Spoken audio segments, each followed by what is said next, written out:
Boa tarde, eu sou Cristiane Cardoso, professora da Universidade Federal Rural do Rio de Janeiro e membro aqui do GEA, né? Estão comigo aqui hoje Virgínia, aluna do programa de pós-graduação em Geografia, né, do mestrado, também da Universidade Federal Rural do Rio de Janeiro, Gabriela, estudante de graduação, também da mesma universidade, e Beatriz, né, também estudante da graduação, todas membros do nosso grupo de pesquisa do GEA, e temos uma convidada para lá de especial aqui, né, para participar do nosso projeto Trajetórias Geográficas, a História de Vida, com uma possibilidade para entender os caminhos do professor pesquisador na geografia. Então, professora Edileuza Dias de Queiroz, muito bem-vinda, né, a esse momento, a esse nosso cantinho aqui para falar um pouco da sua trajetória. Virgínia? Boa tarde a todos. Obrigada, Edi, pela participação. Eu vou fazer uma breve apresentação da nossa convidada para a gente iniciar, né, a entrevista. Bom, Edileuza Dias de Queiroz, carinhosamente chamada de Edi, é movida a café, fã de Coldplay e mãe de pet, o famoso gatinho Cazuza de Queiroz. É rainha do Parque Natural Municipal de Nova Iguaçu e dona e proprietária do Mendanha, como brincamos. Em 2002, tornou-se bacharel e licenciada em Geografia pela Universidade Federal do Rio de Janeiro. Realizou mestrado em Educação na Universidade Federal Rural do Rio de Janeiro em 2012 e fez doutorado em Geografia na Universidade Federal Fluminense, concluído em 2018. No presente momento, é docente da Rural, Departamento de Geografia IM, com atividades na graduação e pós-graduação, bem como ocupa o cargo de pró-reitora adjunta de extensão. É bolsista pesquisadora da FAPERJ, edital Jovem Cientista do Nosso Estado, desde 2021, coordenadora institucional do programa PROESTE, líder do grupo de pesquisa Observatório de Gestão das Unidades de Conservação da Baixada Fluminense, coordenadora do programa de extensão Universidade na Comunidade, coordena pesquisas e projetos extensionistas nas seguintes áreas: ensino de geografia, formação de professores, educação ambiental, uso público e unidades de conservação e Baixada Fluminense. Professora, mais uma vez, obrigada pela sua participação. E vamos começar as perguntas. Vou chamar de Edi, né? Porque, como mencionei, é assim que chamamos. Edi, conta pra gente um pouco da sua história. O que te motivou a escolher a geografia? O que te trouxe até aqui? Boa tarde. Primeiro, quero dizer que eu fiquei emocionada com a apresentação, né, que só faltou uma coisa, dizer que eu sou chorona, né? Então, assim, a apresentação foi linda, né, de falar do Cazuza, de falar do Coldplay, né, de falar do café. Acho que são as 3 coisas que eu mais amo na vida. Cazuza, Coldplay e café. Então, assim, foi emocionante, então obrigada. Estar aqui é uma honra, né? Estar aqui com a Cris.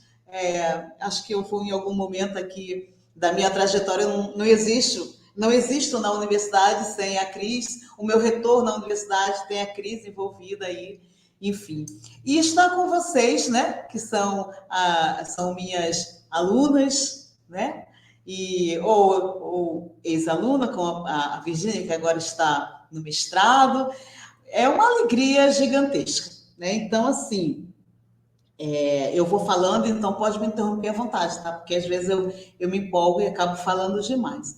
Mas, assim, a minha história de vida e o que me levou à geografia, ela se entrelaça muito com a educação, com a formação.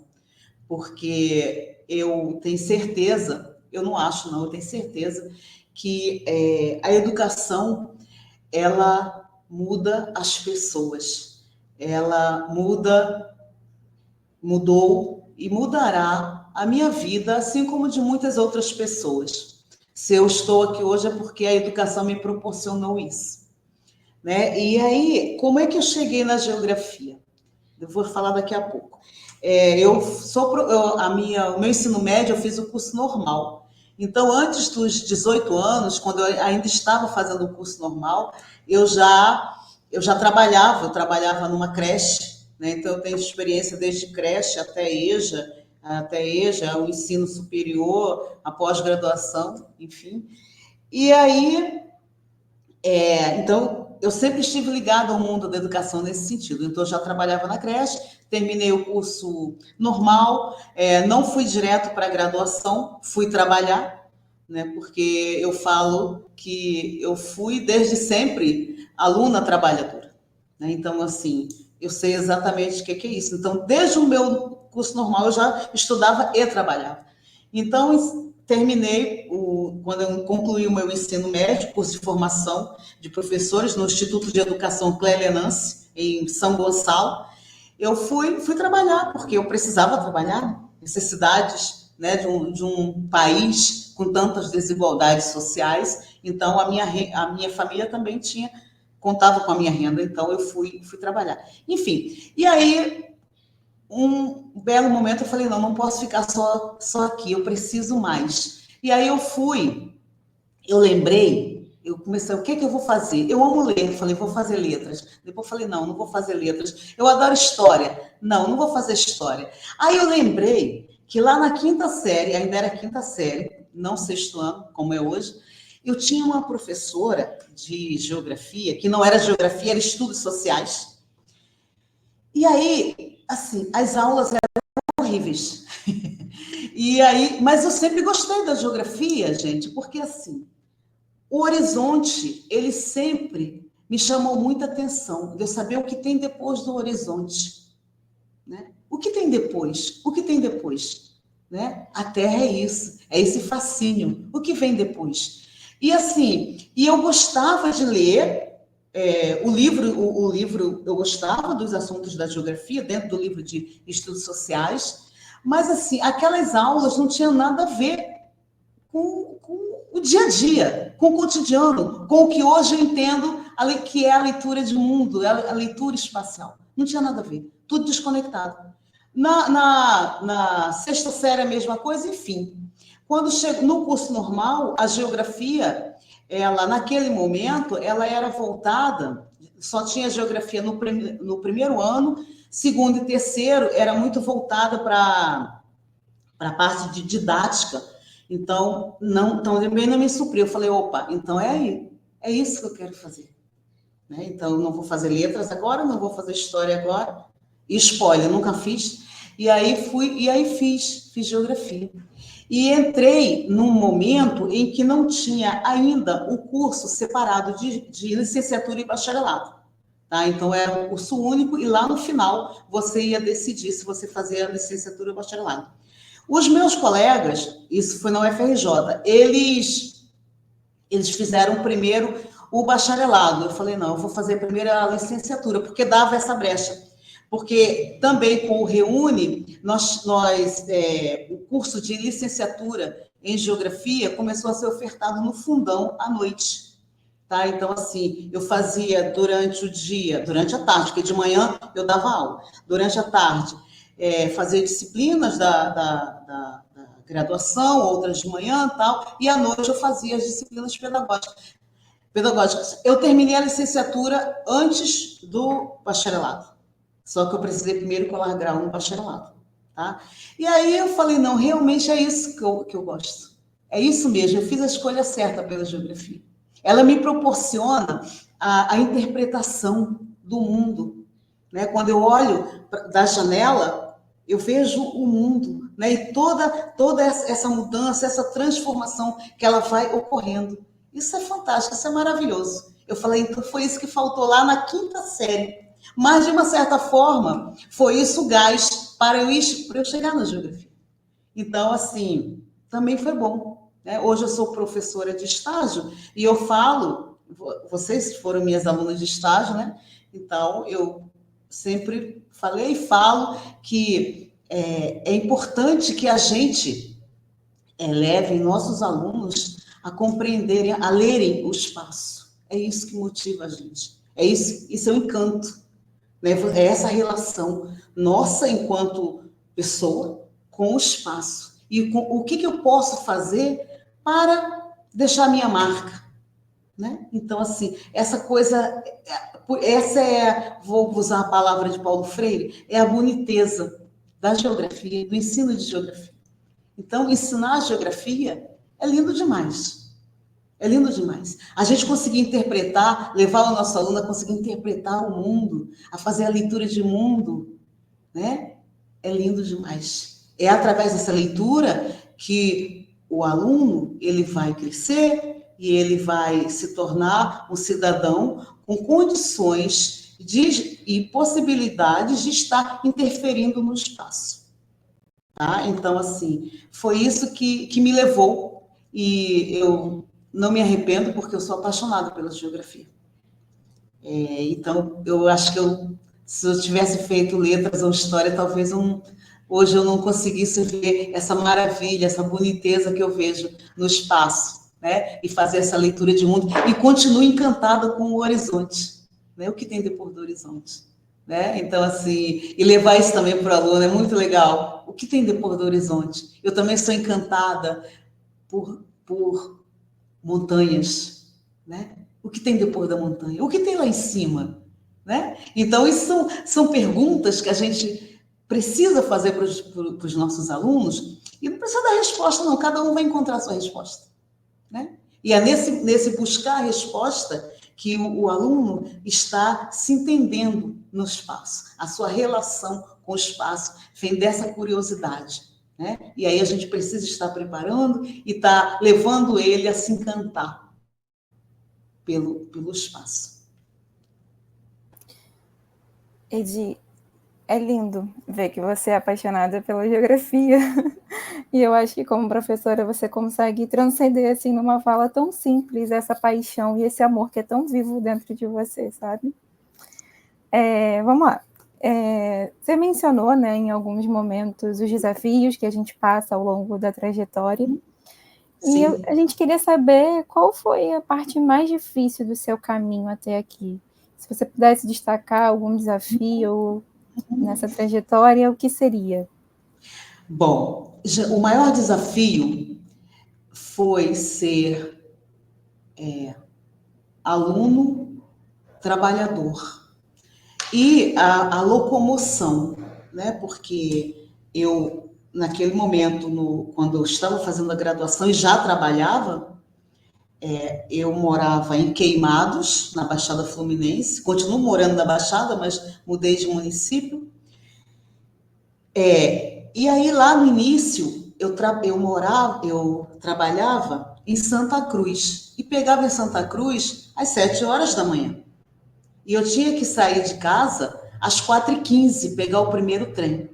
E para chegar até o trem, eu não morava do lado da estação, então eu tinha que fazer uma caminhada para chegar até a estação, pegar o trem, descer em Nova Iguaçu, pegar outro ônibus, descer em Campo Grande, pegar outro ônibus, descer em Santa Cruz.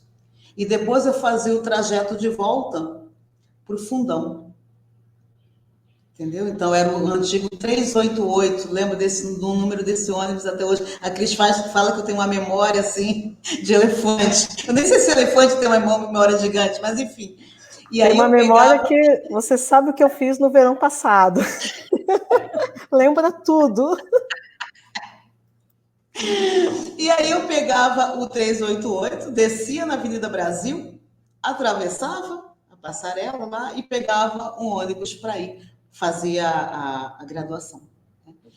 Depois as coisas foram mudando, fiz o processo de remoção, aí eu saí de Santa Cruz, fui para Maré, onde eu quase encontrei a Cris.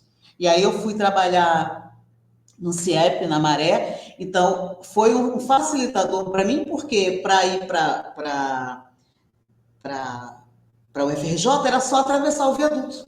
Então, foi ótimo, né? Mas, em contrapartida, eu continuei levantando cedo, que eu tinha que pegar um ônibus até a Avenida Brasil, descer ali na altura da Escola Bahia, atravessar e ir a pé, ali por dentro da Maré, até chegar ao CIEP. Esse CIEP fica lateral à linha vermelha. Mas assim, aquilo eram outros tempos também, né? E a gente lidava com algumas situações, mas foi assim. Então, esse foi um desafio. E aí depois, também eu trabalhando, já terminando a graduação, aí eu fui para algumas coisas, me fizeram mudar, eu saí da Maré, voltei para Nova Iguaçu, e aí fui morar em Nova Iguaçu, fui dar aula em Nova Iguaçu também, e aí de manhã e tinha que terminar a graduação. E aí um dia, eu chegando, saí da escola, perdi um ônibus, enfim, cheguei na sala de aula 15 minutos atrasado, enfim, lá no fundão. E aí, gente, pasmem, no final do período, a professora tirou meio ponto meu, e eu fui, obviamente, procurar saber por que ela tirou meio ponto. Eu tinha todos os trabalhos estavam em dia, tal. E aí ela foi falar assim: você chegou atrasada em um seminário de um colega seu. Aí eu falei assim: mas eu falei com a senhora, eu cheguei atrasada porque eu vim de Nova Iguaçu, peguei um trânsito horrível, por isso que eu cheguei atrasada. Ela foi falar assim: vale o que está escrito. Então, não podia chegar atrasado no seminário. Falei, tá certo. Aquilo me marcou muito, sabe? Eu fiquei sentida com aquilo, não pelo meio ponto, não pelo meu ponto, porque a disciplina foi ótima, eu aproveitei a beça, mas pela forma, né? Então, assim, eu entendi aquilo ali da não compreensão, até porque eu sempre fiz de tudo para estar em dia. Então, assim, gente, quando a gente tem as nossas dificuldades e muitas vezes não tem a compreensão, é complicado, né? É claro que eu não estou botando panos quentes em ninguém, tá? Mas, assim, dizer que quando a gente não nasce em berço de ouro e que a gente precisa estar batalhando, estar estudando, estar trabalhando, o que também é positivo, tá? Porque eu acho que o nosso crescimento enquanto profissional, enquanto pessoa, ele é mais acelerado. Também é um ponto super positivo. Eu acho que, no meu ponto de vista, assim, estou falando da minha percepção e da minha experiência, aquilo me fez crescer muito, me amadureceu muito. Tanto que eu tenho vários olhares, né, em relação a isso. Mas a gente também, e a gente precisa também ter essa responsabilidade, porque quem é trabalhador, o aluno trabalhador, ele tem ele precisa de uma dedicação, eu falo que é dedicação mesmo, até maior do que o outro que não trabalha, que ele só estuda, né? E, assim, e eu não posso, eu nunca culpei ninguém, nem a universidade, ninguém, porque aquilo é um problema social, uma condição social. Não é problema do professor, não é problema da instituição. A professora, ela estava cumprindo o papel dela.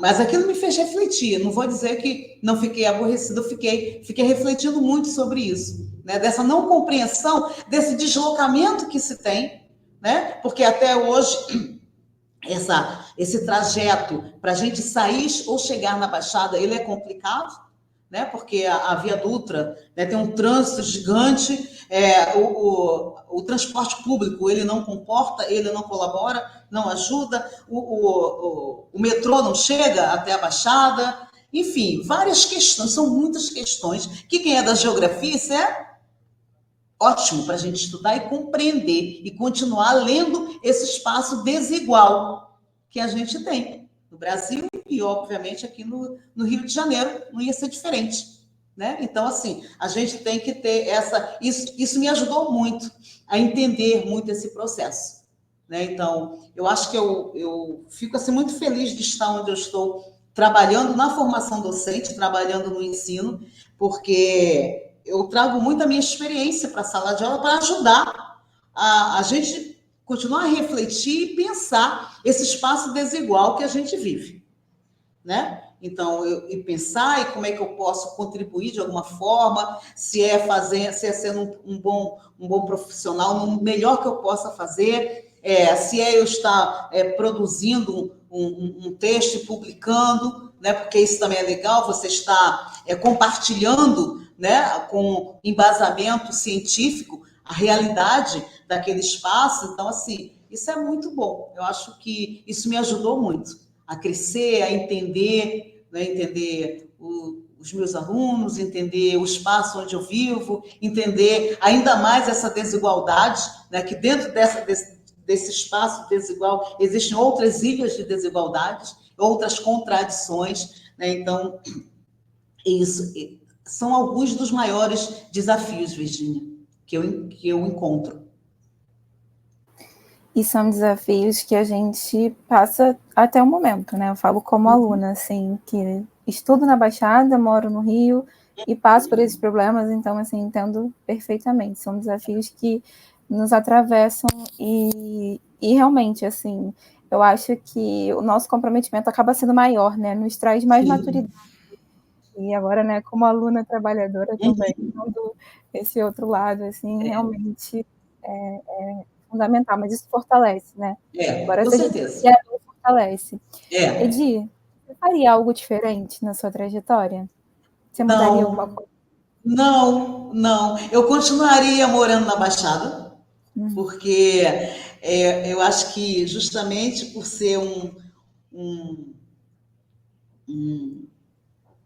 lugar, eu tenho a Baixada também como lugar, que apesar dessas contradições, eu acho que eu estando ali, eu acho que de alguma forma eu contribuo. Quando eu vejo um egresso dando aula, levando os alunos para a universidade, mostrando aquilo ali. Quando eu vejo alunos que foram meus lá no fundamental, chegando na universidade. Então, quando eu consigo fazer uma pesquisa com unidades de conservação da Baixada Fluminense, quando eu consigo ir aos eventos e falar desse lugar, que é a Baixada Fluminense, e também é uma forma de denunciar, né, essas desigualdades que a gente vive nesse território, e não saberia ter outra profissão, sabe? Acho que eu não seria feliz. Claro que nem tudo são flores, né? Não estou falando, vocês foram meus alunos, vocês sabem que eu não passo a mão, não fico jogando flores, né? Não é utópico. Mas, assim, tem algo que me motiva sempre que eu estou assim para baixo, alguma coisa que não dá certo, que a gente tenta, não consegue, vai e tal. Aí você saber que você está contribuindo através de alguém, dos nossos alunos, né, a ver esse espaço desigual, a entender, a compreender e a pensar, olha, eu posso fazer algo que vai contribuir, na minha maneira, a mudar essa situação. E o professor consegue isso, embora às vezes a gente nem perceba, tá? E a gente também tem muita pressa, né? E eu falo, e aí, o que eu falo com vocês? Que a educação é processual, né? É algo que vai levar tempo para a gente conseguir visualizar, vislumbrar o nosso trabalho materializado nas pessoas. Então, quando eu encontro um aluno dentro da universidade, que foi meu aluno, né, lá na educação básica, gente, aquilo ali, um dia vocês vão sentir isso. É uma alegria, assim, mas é tão grande. Sempre que isso acontece, eu não durmo de noite de alegria, sabe? Uma vez eu estava no mercado, lá perto de casa, aí tinha um rapaz bonito, sabe? Me olhando assim, falei, gente, o que está acontecendo, né? E aí eu ia e o rapaz me olhando e tal. Aí daqui a pouco ele tomou coragem e falou assim: você é a professora Edileuza, né? Eu falei assim: sou. Aí ele foi falar assim: pergunta de todo aluno. Você não lembra de mim? Eu, não. Desculpa a sinceridade, mas eu não lembro, né? Deve ter sido há bastante tempo. Você hoje é um adulto, né? Tal. Aí ele foi e falou: eu fui seu aluno, eu sou Diego, eu estudei na escola Professor Osiris Neves, você era minha professora de geografia e a Luciana é minha professora de língua portuguesa, eu nunca vou esquecer de vocês, porque quando eu fiz o concurso para a Marinha, olha isso, gente, que massa. Quando eu fiz o concurso para a Marinha, eu lembrei de coisas que vocês me ensinaram lá atrás. Uma dessas coisas, da gente ler com paciência os textos, para a gente interpretar com paciência. Olha isso. Né? Isso é incrível, né? Ou então, quando você encontra, outro dia também que eu encontrei um aluno no RU, professora, tá por aqui, ele nem sabia que eu estava na universidade, e aí falei sim, aí a gente começou a conversar, e eu falei assim, você está fazendo o que? Eu estou estudando, eu falei, é mesmo? O que você está fazendo? Geografia? Ele, não, professor, estou fazendo direito. Eu falei, tá valendo também. A gente não pode ser perfeito em tudo, ele começou a rir. Mas é muito bom, sabe? Então, isso, aí eu falo, não, eu estou deixando a minha marca, né? Então, assim, quando o tempo vai passando, só na escola eu passei 23 anos, de rural eu já tenho quase 11, então, assim, olha, eu me entregando, e aí enfim, mas faz parte. Então, assim, você fala, olha, tá dando certo, é esse o caminho. Então, não faria, Virgínia, nada diferente. Eu daria aula em Santa Cruz novamente, na Maré novamente, no Genesiano novamente, em outras escolas novamente, na creche, na EJA, onde um dia de noite, chegando para dar aula na EJA raiz, tá? E aí acabou a luz, aí eu fui pegar uma vela, gente, na cozinha para os alunos fazerem a atividade, que era a semana de prova. Hoje eu não faria isso não, tá? Hoje eu dispensaria. Mas naquele momento lá, eles fazendo uma vela, gente. Vela mesmo, vela, sabe? Eu já dei aula com Enfim. vela também, Edir. A luz de vela, né, Cris? Pois é, a gente faz isso, né, pensando no aluno, né? Exato, exatamente. E eu sei que, assim, eles adoraram, foi uma farra. Eu falo, olha só, não vai copiar do outro, não. É impossível, tá tudo escuro. Claro, naquela época não tinha celular, não, tá, gente? Então, tô logo denunciando tudo. Era EJA raiz, então não tinha, então foi a luz velha. Então, assim, são coisas que essa entrevista estão me fazendo assim voltar e tá trazendo coisas aqui para quem ouvir aí algum dia entender que da, da boniteza, como diz o Paulo Freire, da docência. Ela não é feita só de espinhos. Tem muitos espinhos, mas tem alma, tem vida, tem transformação. Né? Então, tem essa boniteza mesmo. E a ideia é essa mesmo, de que faça essa viagem no tempo, né? Porque às vezes os alunos olham para a gente e vê a coisa muito materializada, né? Sim, sim. E a ideia do projeto é essas trajetórias, né? Contar essas trajetórias que cada um vem fazendo, né? Uhum. É conhecer um pouco dos bastidores da vida. Edi, você falou, né, que você está há 11 anos na Rural. Uhum. E conta pra gente, assim, hoje você é pró-reitora, né, atualmente. E conta pra gente qual o seu campo de atuação como professora de geografia hoje, na Rural? Em que campo você atua? Bom, eu, assim como o Cris, eu sou híbrida, né? Então, eu atuo no ensino, e aí eu gosto de falar que eu atuo principalmente na formação de professores de geografia, né? Além de atuar dentro da formação, eu trabalho com ensino, com estágio, que eu sou encantada. Aliás, eu me encanto com tudo que eu trabalho, tá? E educação ambiental. E foi a educação ambiental que acabou me levando para o mestrado em educação, e a educação ambiental também me mostrou outras formas da gente trabalhar, outras formas de ver o mundo, que foi o trabalho em unidades de conservação. Então, hoje eu tenho esse trabalho, cada dia se torna mais híbrido, e foi muito legal, porque no doutorado eu trabalhei com unidades de conservação, mais especificamente o Parque Natural Municipal de Nova Iguaçu. Então, assim, que fica como você me falou, Virginia, no meu maciço, Jericinó-Mendanha, né? Então, e aí, assim, eu não quis, eu achei isso maravilhoso, eu falei, então eu vou incorporar. Já que eu me identifico como uma pessoa híbrida, eu vou incorporar também as unidades de conservação, porque isso muito bom. Então, assim, lá também são questões de vida, e assim, é uma vida que pulsa, uma vida que é diferente, aquele contato direto com a natureza, aquele som, aquele cheiro, né? Você vai para um lugar desse, você sai renovado.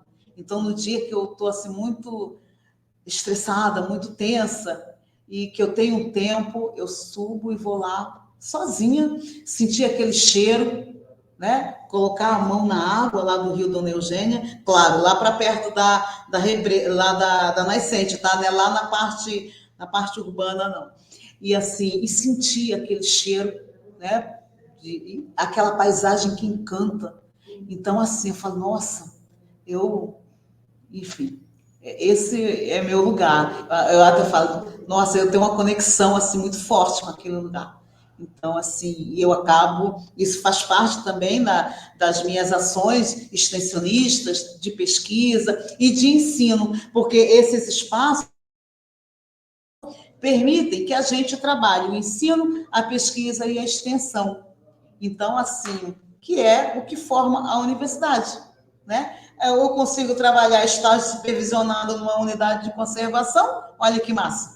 Isso é maravilhoso. Então, a gente vai juntando tudo, unindo tudo, né? Isso aí eu também aprendi com a minha mestra, Cristiane, né? Que a gente pode ser híbrido, e dentro do que é híbrido, a gente conseguir também separar, né? Que a unidade no global, e você trabalhar de uma forma integrada ou mais isolada quando tiver necessidade. Enfim, a gente consegue isso se a gente tiver a identidade com aquilo ali que a gente está trabalhando, e vai lendo, e vai pesquisando, vai trazendo outros autores para nos embasar, assim, teoricamente. E assim, hoje, aquele espaço ali tem tanta coisa bacana, tanta coisa boa. Já estou até, eu que não sou nem um pouco tecnológica, trabalhando com drone lá, olha isso.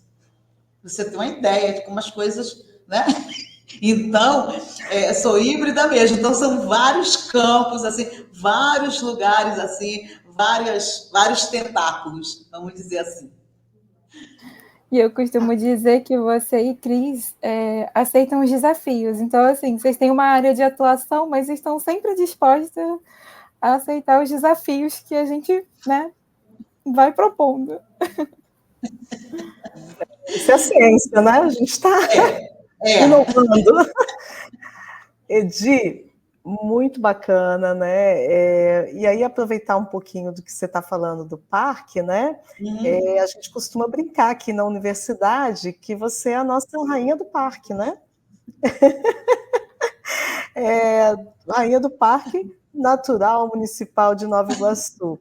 Mas aí a gente queria que você contasse um pouquinho de como é que começou essa tua relação com o parque, né?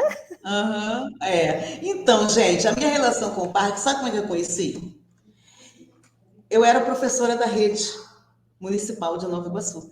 E aí, eu não vou lembrar o ano, não lembro mesmo. Teve a escola,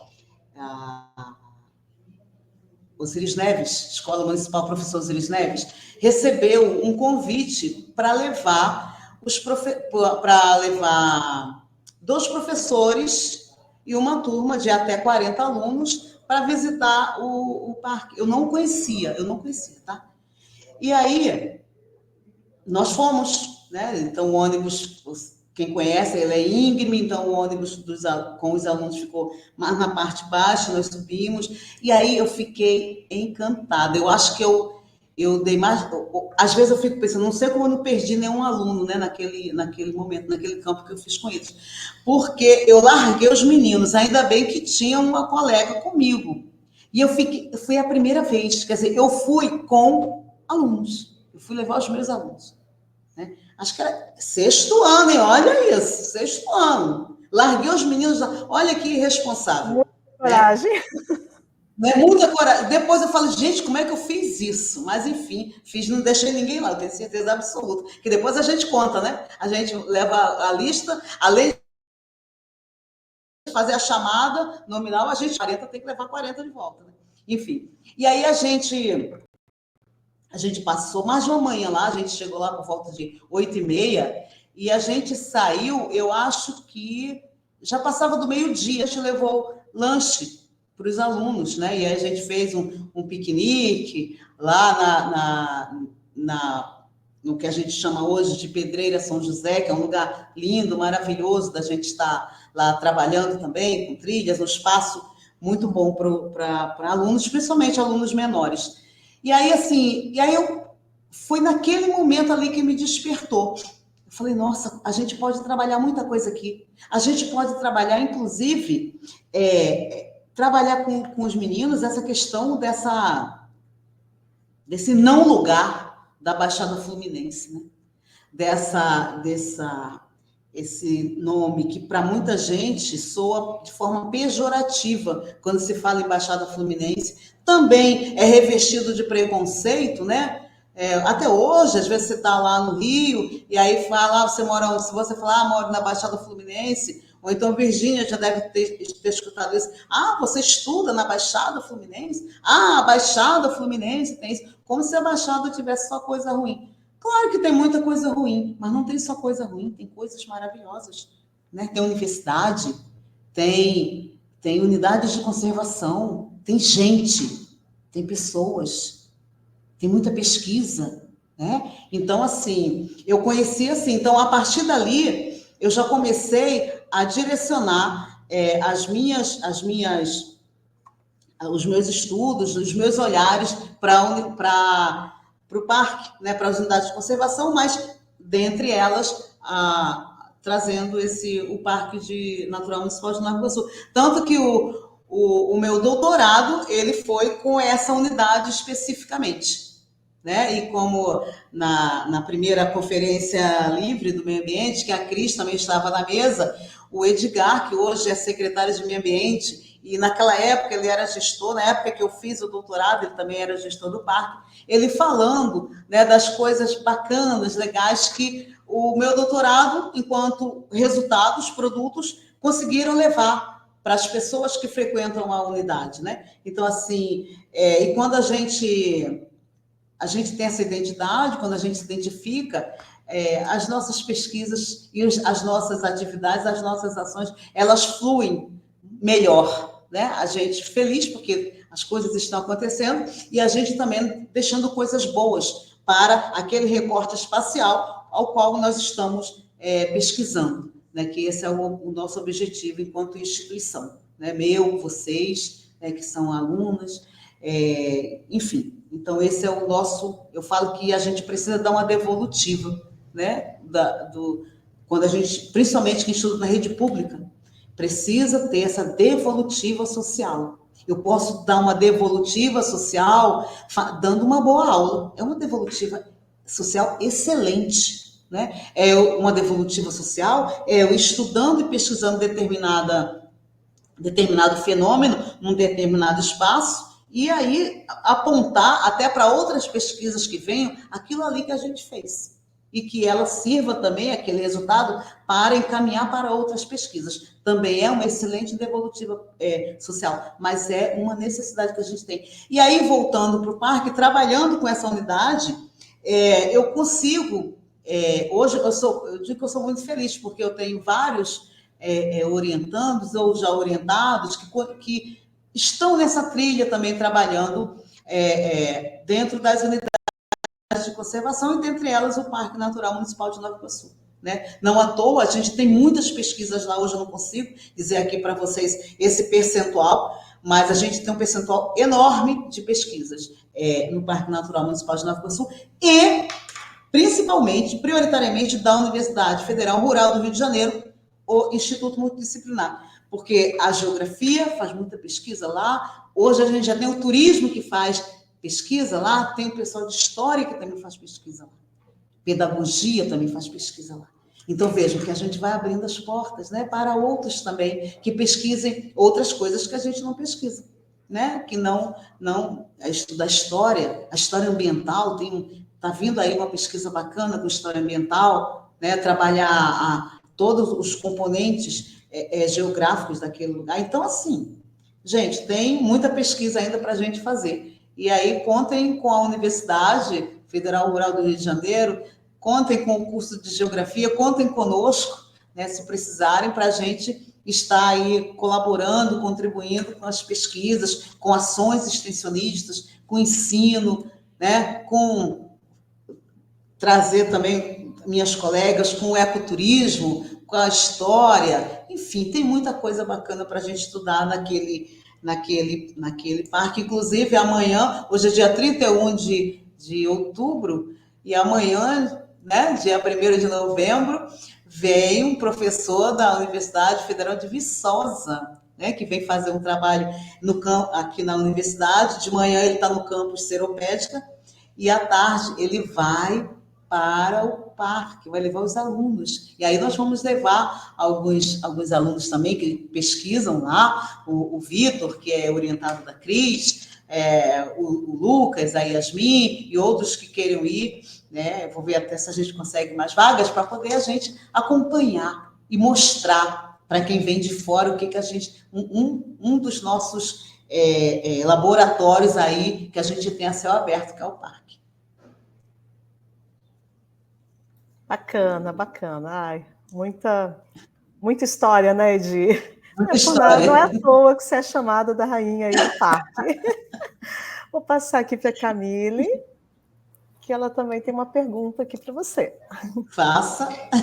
Oi, Edi. Oi, querida. É muito bom escutar você falando das suas pesquisas e das suas linhas, né, de atuação agora ultimamente. E a gente queria saber se você tem alguma coisa que você já pesquisou, estudou, em que trabalhou, né, e que as pessoas não sabem. Deixa eu falar para você. Acho que isso ninguém sabe. Eu tenho uma especialização em administração escolar. Que eu fiz no Pedro II. Disso. Sabia, Cris? Sabia disso, você já tinha me contado. Tinha te contado. Porque... E aí acabou... Porque eu fiz uma graduação, né, em administração. Na metade do curso eu não queria mais, né, concluir. Aí a minha mãe falou assim: você vai concluir sim, você já começou, agora você vai terminar. Assim, e aí eu fui até o final, fiz. Aí depois eu pensei, o que eu vou fazer com isso? Porque, gente, hoje a gente tem a universidade na Baixada, em Nova Iguaçu. Vamos falar de Nova Iguaçu. Mas ela chegou lá em 2006 para 2007, né, Cris? Né? Então, assim, não está ali desde sempre. Então, a gente, quem quisesse estudar, tinha que se submeter ao que tivesse próximo. E não tinha, naquela época, um curso de licenciatura, mas eu queria estudar. Aí eu fiz esse curso, e aí depois eu falei, o que eu vou fazer com isso? Aí, terminei o curso, minha mãe me obrigou, né? Eu fiz, mas também não me arrependo. Tá bom. Foi bom que eu não parei pela metade. Aí abri uma pós no Pedro II, em administração escolar. Eu falei, opa, olha aí, já posso unir nessa área que dura com a educação. Aí eu fiz a administração escolar, então tenho a especialização nessa área, e depois foi bom, sabe por quê? Porque quando eu cheguei lá no CIEP, na Maré, quando eu saí de Santa Cruz, que eu pedi remoção por conta da graduação, que eu estava fazendo no Fundão, em Geografia, para ser diretor, para estar na gestão, tinha que ter administração escolar, e eu tinha. Então, eu fui diretora adjunta do CIEP, graças àquilo. Aí a minha mãe, né, que não perdia, tá vendo? Não falei para você que era para continuar? Falei, tá bom, mãe, tá certo. A senhora tinha razão. Tá tudo certo, tudo certo. Então, eu acho que é isso. E aí, gente, nada que a gente faz em termos de estudo se perde, né? Às vezes fica guardadinho lá no cantinho. Porque, vejam, hoje eu estou na gestão, um cargo administrativo, né? E vira e mexe, eu preciso de alguma coisa daquilo ali que eu fiz lá no passado. Fica lá na gavetinha, no nosso arquivo. Então, assim, quando começarem o curso, agora você igual a minha mãe, agora eu falando para quem está assistindo, vá até o final, né? Vá, porque vai servir em algum momento. E aí serviu, né, em algum momento, então, vira e mexe, eu trago coisas lá da área da administração, mas principalmente sempre voltado para a administração escolar. E aí é pensar na administração, mas no contexto da educação. Então, era isso que acho que as meninas não sabiam. E aí, Edi, mais uma vez, boa tarde aqui. A sua trajetória, a gente viu que é bem complexa, tem vários aspectos, e a gente que vai desde o ensino básico até o ensino superior, e a gente gostaria de saber quais são as diferenças que você percebe entre esses dois eixos, vamos dizer assim. Entre a básica e o superior, a educação básica e o superior? Então, gente, apesar do tema geral, ser a educação, a gente vê tem as diferenças, né?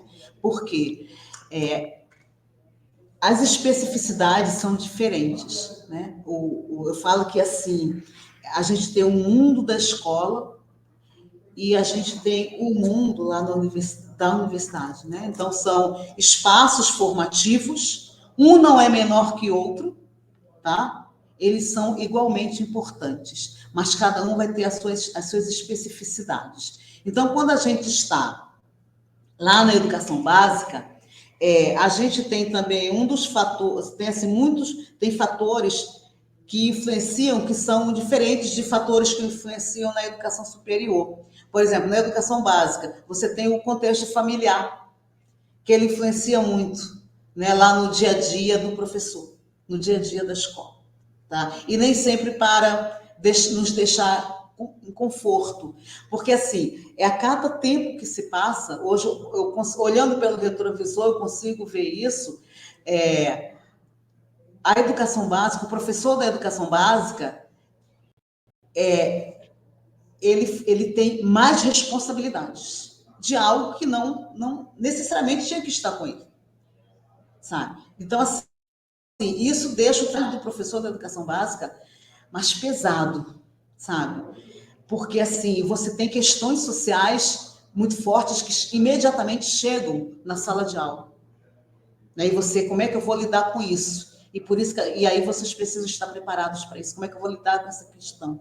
Não à toa a gente tem os coordenadores pedagógicos nas escolas, para dar esse suporte, né? Uma gestão bacana que possa nos ajudar a dar esse suporte. Né? Então, esse é o ideal que a gente tem, porque a gente tinha que ter assistente social, a gente tinha que ter psicólogo, tinha que ter isso tudo dentro da escola. Isso tinha que ter. Né? Porque, assim, as coisas mudam, a sociedade muda, as coisas vão mudando, novas demandas chegam, mas essas novas demandas chegam e aí eles vão direto para os ombros dos professores. E aí torna-se pesado, a gente tem que ter o cuidado, inclusive com a nossa saúde mental, lá no chão da escola, sabe? Porque são essas cargas, essas dinâmicas sociais que imediatamente elas chegam na escola, muito rápido.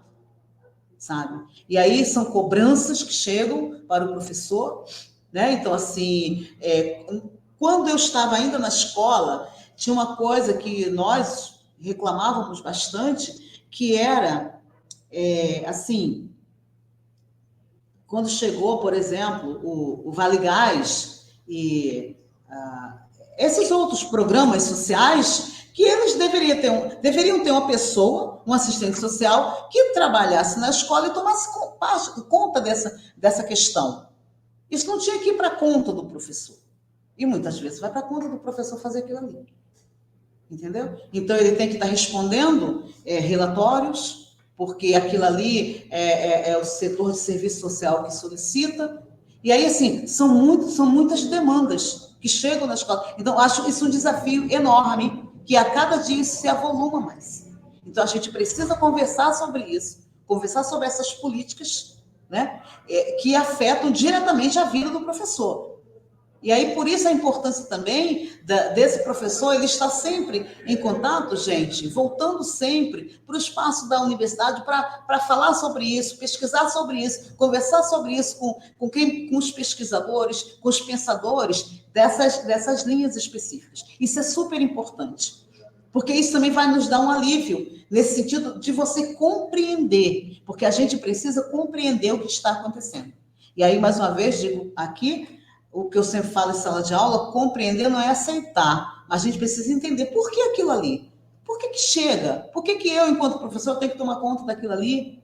Sabe? E chega. E a gente tem que dar conta por quê? Então, a gente tem que debater, tem que construir, estar pensando em novas políticas que falem, não, aqui a gente precisa lutar para que a gente tenha um assistente social e vá trabalhar com essa parte. Ou então, para que tenha um psicólogo para trabalhar com essa parte. Né? Eu não me sinto capaz disso, então, até porque isso aqui não é minha área, isso aqui é outra. Né? Então, na escola é isso, eu acho que tem demandado muito dos professores, sabe? Atualmente, a gente tem observado isso muito forte, né? Muito forte. Então, antigamente, no meu tempo, a gente tinha muito essa cobrança, a questão da família e tal, essa falta de compreensão, muitas vezes você lidar com questões de violência doméstica que chegavam na escola, porque a escola é assim, né? Imediatamente aquilo reflete, né? O problema é que o aluno está vivendo lá, imediatamente vai chegar na escola. Enfim, então e aí o tempo vai passando, a sociedade vai mudando, as coisas vão acontecendo e tal, e as demandas vão se avolumando, tá? Vão se avolumando. Né? Então, assim, é claro que não são todos aqui, eu estou falando mais especificamente desse recorte, como a Baixada Fluminense, né? E falando também da escola pública, é desse público mais específico que eu estou falando. É claro que na rede privada são outros problemas, né? Então, são outras demandas, né? Eu sei disso porque eu tenho contato muito com meus egressos vira e mexe, você convida algum deles para vir, você chama com antecedência e depois ele me liga e fala, triste, infelizmente eu não vou poder, porque eu não fui liberado para ir. Eu falo, puxa, mas eu fiz o convite com tanta antecedência, ele não pode. Muitas vezes ele deseja voltar para fazer um mestrado, tal, e aí ele está preso lá, porque a escola privada também tem os seus problemas. E não são poucos também, não. Tá? Então, assim, em cada um desses espaços, você tem as suas demandas. Tá? E aí, dizendo que vida de professor, já falei no início, não é fácil, mas a gente precisa ter a identidade e saber qual é o nosso papel na sociedade. Né? Isso tem que estar muito firme dentro da gente. Tá? E isso não quer dizer que você vai se acomodar e esperar as coisas acontecerem, não. Mas é você falar, não, eu tenho um papel, e é por isso aqui que eu vou lutar. Eu vou lutar por um lugar melhor para todos. Eu vou lutar por uma educação melhor para todos. Eu vou lutar para que o meu aluno, nas minhas aulas, ele consiga compreender o porquê disso aqui, o porquê de tanta desigualdade social aqui onde eu moro. Seja na Baixada, seja nas favelas, não importa, para que ele compreenda o porquê daquilo ali. Isso é muito importante. Então, a gente saber o nosso papel. Nosso papel é esse. Bom, e aí já no ensino superior, são outras questões, né, outros desafios. A gente lida, muitas vezes, com a não compreensão do aluno quando chega num curso de licenciatura que ele não se identifica, e isso aí, gente, isso me fere profundamente. E ele não se identifica, e aí, muitas vezes, as disciplinas pedagógicas, ele quer fazer de qualquer jeito, porque acha que todo mundo pode ensinar. Não, todo mundo não pode ensinar. Né? Não é todo mundo que pode dar aula. Para você dar aula, você tem que ter uma formação. Você tem que se identificar com aquilo ali. Né? Então, assim, eu vejo isso e, assim, outra coisa também que a gente luta, eu e Cris, com a questão do ensino, né? Da linha de ensino na graduação e na pós-graduação também. Né? Isso aí, não estou falando de instituição, estou falando a nível de Brasil, a gente encontra essa questão da desvalorização de algo tão importante para a gente, que é a educação. É base. Né? Educação é a base. Estou até parafraseando o livro, né? Só estou tirando o ponto de interrogação, né? Porque é a base mesmo. Mas não é qualquer base. É uma base construída com responsabilidade, com ciência, sabe? Ancorada metodologicamente, teoricamente. É uma linha, é um campo de pesquisa. E não é qualquer um que pode dar aula. Não é para qualquer um, não. Você tem que ser um profissional daquilo ali, um pesquisador. Estou falando pesquisador que a gente já está falando do ensino superior, né? E não desmerecer o que é produzido na área de ensino, não desmerecer o que é produzido na escola. A escola não é menor, a escola não é a menos, né? Tem outras especificidades, mas nós temos igual valor. Nós somos campos de formação de igual valor, com especificidades diferentes e problemas diferentes e desafios diferentes também. Então, é uma luta que a gente trava todo dia, né? Que é a valorização de algo que é premente. É tão óbvio, né? A gente está falando, mas isso é tão óbvio. Saber que da importância do ensino, isso é tão óbvio. Mas aí você vai ver que não é tão óbvio assim, não. Porque nem todo mundo acha isso. Mas, enfim, a gente continua lutando, né, Cris? Batendo na tecla, né? E aí a gente dá... resistência, né? E resistindo. Exatamente. Resistindo. Bacana. E daí, já nos encaminhando para o final, você já deu alguns sutis spoilers, mas a gente gostaria de saber se você tem algum plano ou projeto futuro para desenvolver, não sei, algo novo, alguma novidade. Compartilha conosco. Tem alguns. Um deles, eu já venho trabalhando, mas eu quero fazer isso com de uma forma mais sólida, mais fortalecida, que são as pesquisas extensionistas. O que são as pesquisas extensionistas? São as pesquisas que elas são produzidas, mas que elas têm esse olhar para a materialização, a concretização daquilo que você pesquisou. Né? Então, como assim? Que eu não faço, eu penso na gente investir mais em pesquisas que eu possa estar lá aplicando os resultados, né? Que eu possa estar vendo aquilo como que o resultado da minha pesquisa, da pesquisa do meu orientando, da minha orientanda, ele pode se materializar ali, né? Na prática, como é que aquele ali pode acontecer? É investir mais em extensão, principalmente no território da Baixada Fluminense, e não à toa, e aí eu levo como carro-chefe o Observatório de Gestão das Unidades de Conservação da Baixada Fluminense, né, que ele é um projeto de pesquisa e extensão, e porque dentro das unidades de conservação, nós entendemos as unidades de conservação como um espaço educador, que nós podemos desenvolver atividades de ensino, de pesquisa e de extensão. Também nós criamos esse ano, em abril, durante a primeira Conferência Livre de Ciência, Tecnologia e Inovação, a rede de pesquisa, inovação e tecnologia da Baixada Fluminense. O que é essa rede? É um espaço onde a gente vai conversar com outras instituições públicas da Baixada Fluminense que trabalham com ensino, pesquisa e extensão. Então, a gente tem o Cefet Nova Iguaçu, que é nosso parceiro, está nessa rede, temos os IFES, né, o Instituto Federal do campus de Mesquita, do campus de Nilópolis, temos o Pedro II, de Duque de Caxias, temos a FEBEF, a nossa co-irmã, né, que nós já temos egresso trabalhando na FEBEF como professor efetivo, né? Então, assim, isso é maravilhoso. E temos a FAITERJ em Paracambi. Então, assim, a nossa intenção e o nosso objetivo é esse. Então, porque trabalhando junto, trabalhando em rede, a gente alcança muito mais. Né? Então, de entender de estar trabalhando cada um no seu, mas sempre juntando e trabalhando para o coletivo.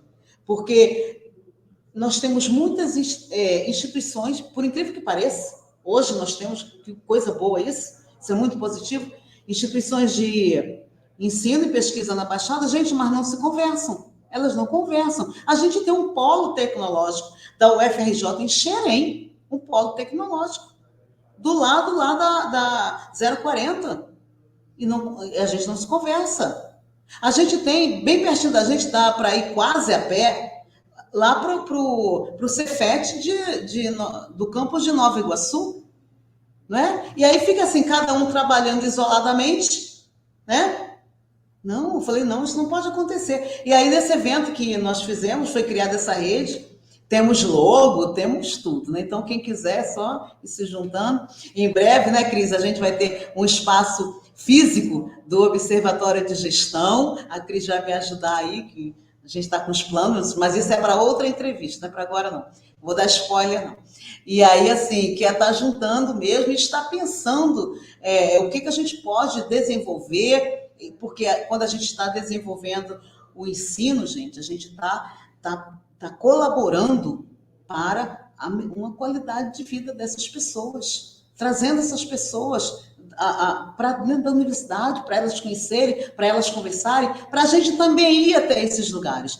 Não à toa, eu coordeno o programa Universidade na Comunidade, que é justamente isso, a gente sair do lugar onde a gente está e ir até as escolas, ir até as unidades de conservação, ir até as feiras, sabe? E conversar com as pessoas, conversar mesmo, sabe? Por que eu tenho esse projeto aí, Universidade na Feira? Feira livre. Primeiro que eu adoro uma feira, né? A Cris sabe, adoro uma feira, o mercado público, eu adoro. Então, assim, a gente tem que levar esses conhecimentos, levar a universidade numa linguagem que chegue até as pessoas, para elas conhecerem. Até porque vocês sabem que a gente passou por um período de obscuro na ciência, né, de desvalorização, de desmonte. A gente está ainda com os resquícios disso. Isso não acabou, infelizmente. Ainda tem gente acreditando que a Terra é plana. Tá? Então, assim, ainda tem. E não é pouca gente não, tá? Então, olha a nossa responsabilidade. Então, é importante que a gente faça essa divulgação científica, que a gente popularize a ciência, gente. Vocês fazem muita ciência. Vamos divulgar, vamos popularizar, vamos mostrar para as pessoas, vamos até as escolas e vocês dão um show, né? Nessa questão de divulgação e popularização. E às vezes vocês estão fazendo isso e nem sabem que tem esse nome, né? Nossa, agora eu estou divulgando. Às vezes a gente nem sabe, passa batido, né? Então, os meus próximos planos serão esses. Eu quero fazer também uma especialização em divulgação e popularização da ciência, para que eu possa estar contribuindo ainda mais aí nesse caminho aí, que eu tenho certeza que é por aí que a gente tem que ir. A gente tem que divulgar e popularizar o que a gente conhece. Vamos ser democráticos, vamos democratizar o conhecimento que a gente produziu, que a gente tem, né? Não tem que ficar só para a gente, não. Vamos divulgar aí. Tem muita gente precisando saber disso, né? Então, esses são os próximos passos. Aí eu conto, obviamente, com vocês, né? Eu conto também com os meus alunos, porque eu estava até falando outro dia, em alguma palestra aí que eu estava dando, acho que foi na UERJ, não lembro. Mas, enfim, falando que os meus maiores parceiros durante o meu doutorado foram os meus alunos, entendeu? Estavam comigo o tempo todo. E muitos daqueles parceiros hoje estão fazendo doutorado. São doutores, como o Guilherme Preato, que hoje está lá na FEBEF. Ele foi meu companheiro de pesquisa, ele era meu aluno de graduação. 2015, 16, 17, ele estava comigo lá no parque. Hoje o Guilherme é um professor, meu parceiro aí de estágio supervisionado lá na FEBEF, tanto que no 7º seminário de estágio supervisionado, que vai acontecer no dia 7 de novembro, no IEM, a FEBEF vem à tarde, para a gente estar conversando, né? Trocando experiência sobre estágio, sobre formação. Quer coisa melhor que isso? Maravilha, né? Então, assim, acho que o caminho é esse mesmo. E aí eu convido vocês a estarem comigo nesse caminho, óbvio. Então, o convite está feito. Edi, mais uma vez, a gente agradece a sua disponibilidade, né? Sabemos que você é uma pessoa muito ocupada, então o seu tempo valioso. A gente agradece mais uma vez por compartilhar sua trajetória conosco. E daí fica aberto a fala para quem mais se sentir à vontade de agradecer, se despedir também. Edileuza, agradeço muito, muito a participação. Assim, eu agradeço, né, cada dia por ter você na minha vida, né? A nossa vida se cruzou em... Ela vai lembrar o ano. Agosto de 2009. Se duvidar, lembro o dia, mas a nossa vida se cruza, né, nesse momento, e acho que muitas parcerias, né, muita vivência a gente tem. A Edi é madrinha da minha filha, né, em vários momentos bonitos, em vários momentos difíceis, mas nós estamos sempre juntas, né, Edi? Então, é um orgulho te ouvir hoje, na tarde de hoje, né? É um orgulho conhecer um pouquinho mais da tua trajetória, porque eu sou uma eterna encantada aí por tudo que você faz, né? E te agradeço muito por você ser do GEA, por você estar na minha vida, por você ser companheira, né, parceira aí da nossa, de uma produção científica e, enfim, que vai para além da profissional, né, da Sim. pessoal e científica aí. Muito obrigada, Edi, agradeço imensamente aí por te ouvir na tarde de hoje. Cris, você sabe que a gente já falou em 2010, não, 11, foi 11, quando a gente foi na Universidade Federal, de onde? Foi em Uberlândia, não foi? Foi Uberlândia? Foi em Uberlândia. Que a gente... que nada acontece por acaso nessa vida, né?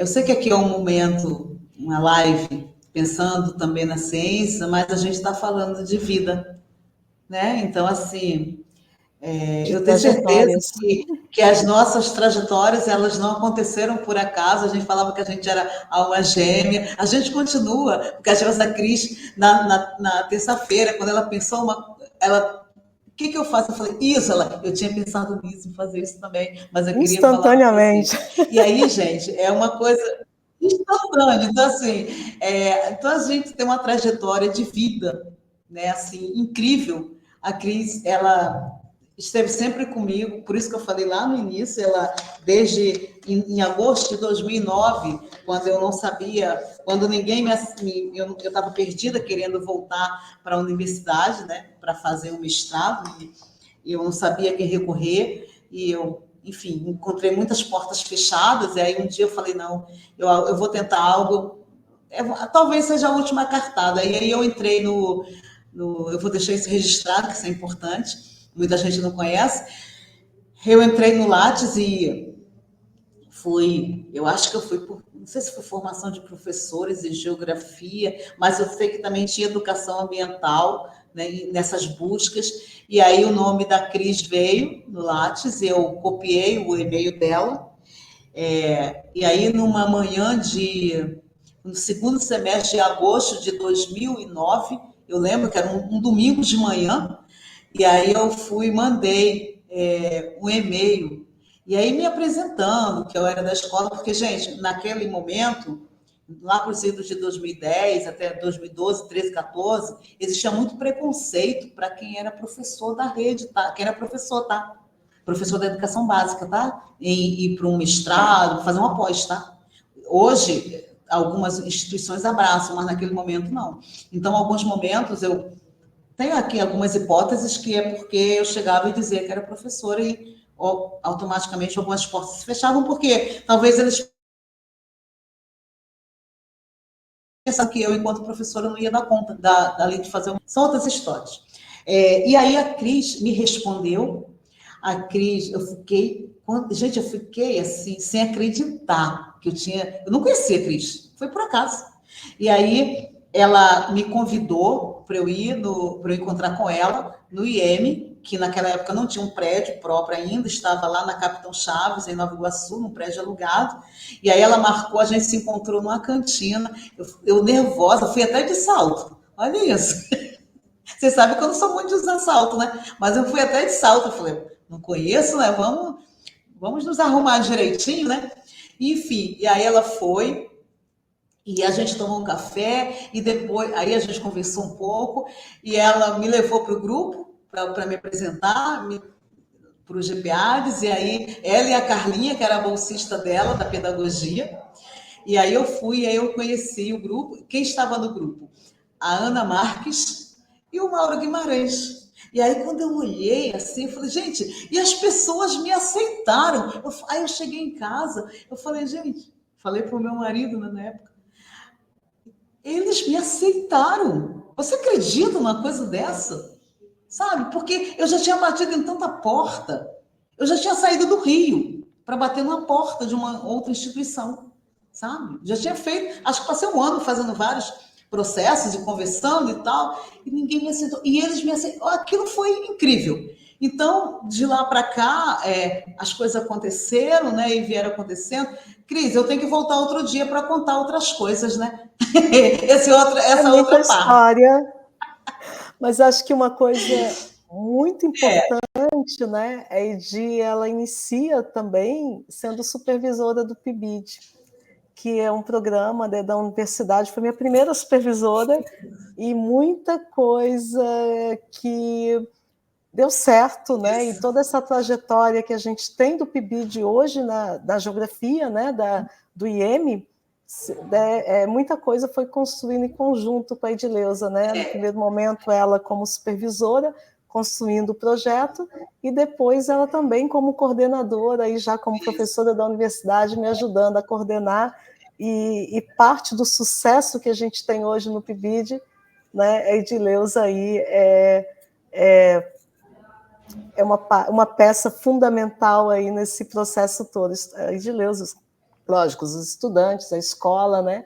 Mas a Edi teve um papel aí fundamental para que o PIBID, né, da geografia, fosse um programa tão bonito e tão vitorioso como ele é, né, Edi?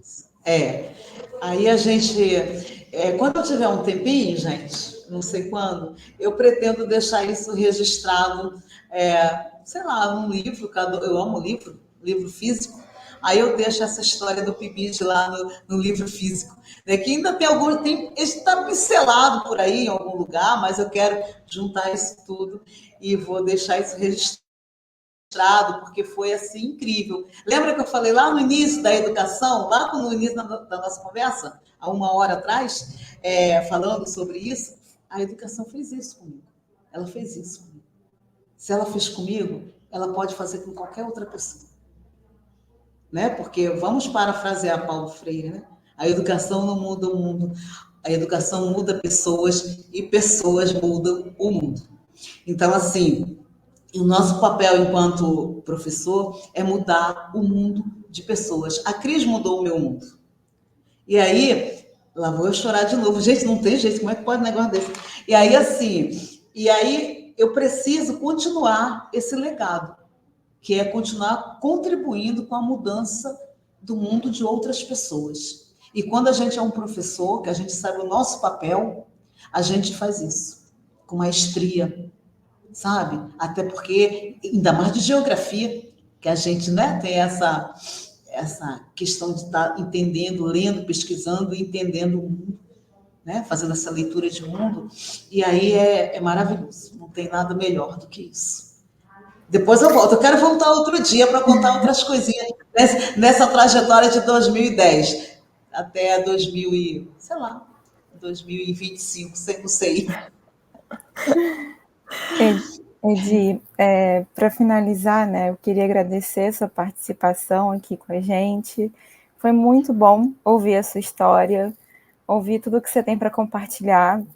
E você fala muito, né, da importância de marcar a vida das pessoas. E eu só queria te dizer que você marca as nossas vidas assim o tempo todo. Você não tem um momento da sua fala em que você fale só de você. Você sempre traz todo mundo. Então dá para ver nitidamente o quanto que você faz ciência, né, de forma coletiva. E você falou hoje que muitas portas foram fechadas para você, e conhecendo e vivendo, né, compartilhando com você, eu vejo que se tem uma coisa que você não faz é fechar a porta para ninguém. E você muda, então isso é mudar a vida das pessoas. Então você está mudando as nossas vidas. Tenho certeza que quem ouvir, quem, né, acompanhar essa live até o final, vai ser muito impactado e marcado pela sua história. Então, obrigada pela sua contribuição, obrigada por mudar as nossas vidas. E é isso, a gente continua, né? É isso. Obrigada, tá? Deixa eu falar com você, se você quiser encerrar. E é isso, em nome do GEA, agradeço muito. Eu que agradeço, assim, gratidão, né, ao universo por ter colocado a Cris no meu caminho e, por consequência, vocês também. Você sabe que eu sou apaixonada pelo que eu faço. Eu, quando encontro vocês, eu abraço, abraço verdadeiro. Eu amo abraçar, vocês sabem disso, né? Todo mundo sabe disso. E, assim, são coisas muito sinceras, porque a gente está lidando com vida. A gente não lida com qualquer coisa, a gente lida com pessoas. Né? Então, assim, lidar com vidas, com as pessoas, com os sonhos das pessoas. Isso é muita responsabilidade. Né?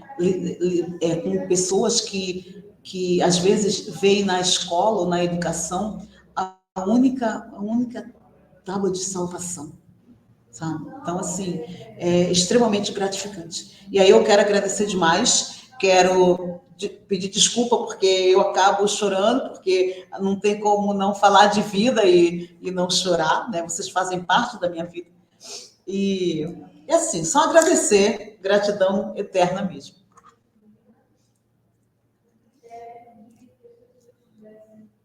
Então, né, a gente vai encerrando a nossa tarde de hoje, né, com esse projeto que é nosso, é do GEA, né? Todo mundo está participando um pouquinho, você também no próximo também você pode ser aí nossas entrevistadoras, né? E já vou antecipando, né, que o próximo entrevistado, vou adiantar um pouquinho aqui para causar uma certa expectativa. Nosso próximo entrevistado está bem longe do Brasil. E a gente vai conversar um pouquinho com ele. É do nosso departamento, mas está bem longe do Brasil. Então, a gente se vê na próxima live contando mais uma trajetória aí maravilhosa também desses geógrafos que estão aí trabalhando, pesquisando e atuando aí na geografia brasileira. Gente, boa tarde e tchau, tchau.